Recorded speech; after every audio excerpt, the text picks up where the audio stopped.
Which item in this picture do you think negatively affects people's health more than anything else? Alcohol? Cigarettes? The donut? Hamburger? Sure, they're all pretty bad for you, but most people know that and at least try to limit their intake somewhat to these items, even a little bit. But it's the things we don't think about that can really cause damage. Things we use every day so regularly we don't even think about how its constant use could actually be killing us. The real culprit is the chair.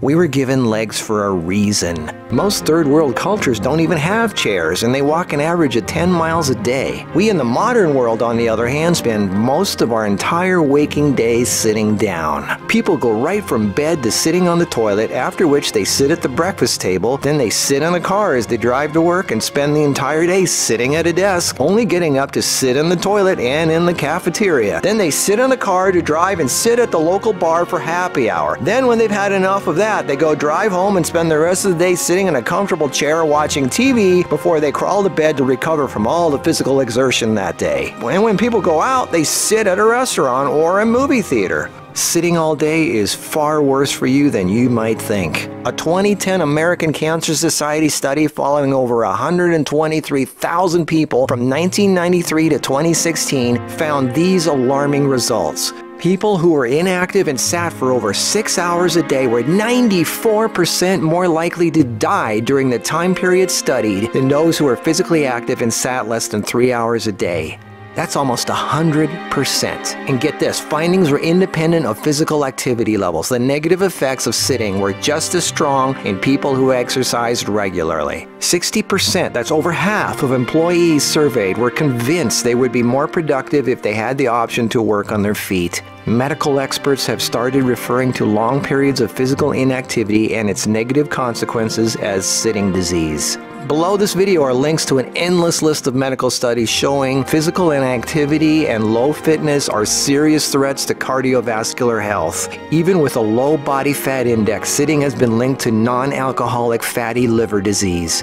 Studies showing differences in brachial and femoral artery responses to prolonged sitting. Studies showing reducing sedentary time may protect DNA. Sedentary lifestyle has been linked to depression. How sitting less increases muscle mass. Multiple studies linking diabetes to inactivity and sitting. Cells in idle muscles don't respond well to insulin, so the pancreas produces more and more, leading to diabetes. And how 5 minutes of standing every half hour can improve glucose metabolism and really help postmenopausal women who are pre-diabetic. Blood pressure drops when standing compared to sitting. A Cornell University study found that sitting more than 1 hour induces biochemical changes in lipoprotein lipase activity, that's an enzyme involved in fat metabolism, and glucose metabolism, leading to deposits of fats in adipose tissue rather than being metabolized by muscle, and increases heart attack risk, coronary heart disease, and kidney disease. This happens in both fit people who do regular aerobic activity and also unfit overweight people. This means regular exercise does not cancel out these effects of sitting the rest of the day.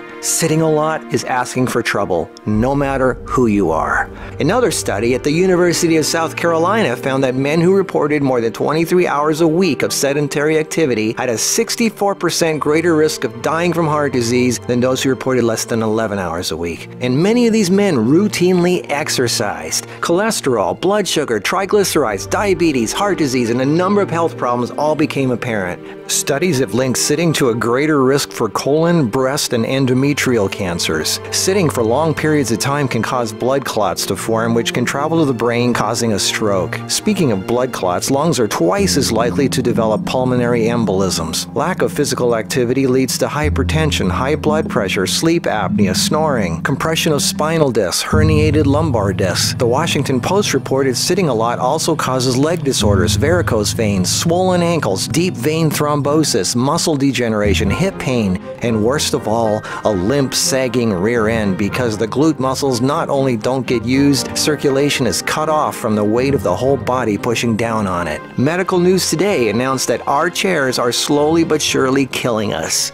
The links to all these studies are listed below this video. So what do? We have to work, right? Well, the first thing to have to look at, obviously, is our desk. It's actually becoming commonplace in many offices, factories, and even schools globally to switch to standing desks. They even have desks that instantly adjust from sitting to standing position and back down again as needed. Just Google standing desks and you'll get all kinds of companies. I myself use standing desks to do my video editing and even have a treadmill desk for doing my office work and online stuff. I find this much more effective than the bicycle desk I have for working on the computer. Even though my legs are moving, you're still sitting and the leg muscles are not supporting the weight of the body.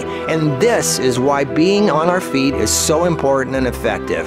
The act of standing requires all kinds of muscles to keep us from falling over. Muscles all over our body are constantly adjusting, tightening, and loosening to keep us balanced, from our feet to our legs to our torso, arms, and neck. That's thousands of muscles, big ones, little ones, constantly working to keep us from falling over. And all this work requires energy, which of course comes from our food, and fat, which doesn't get used if we sit around all day. So do as much as what you normally do standing up if you can. And if you can't, stand up every half hour for 5 minutes. Even if you don't do much, just stand up. And if you really want to get things moving, do some squats. And I don't mean 3 or 5, I mean 20 or 30. Take the stairs instead of the elevator. Throw out the TV and do more yard work. Clean up the house more. Do more repairs. Go to the park. Walk down the street or just stand around. Anything. You are not designed to sit. You are designed to be upright. Half your body is legs. They are there for a reason. Use them.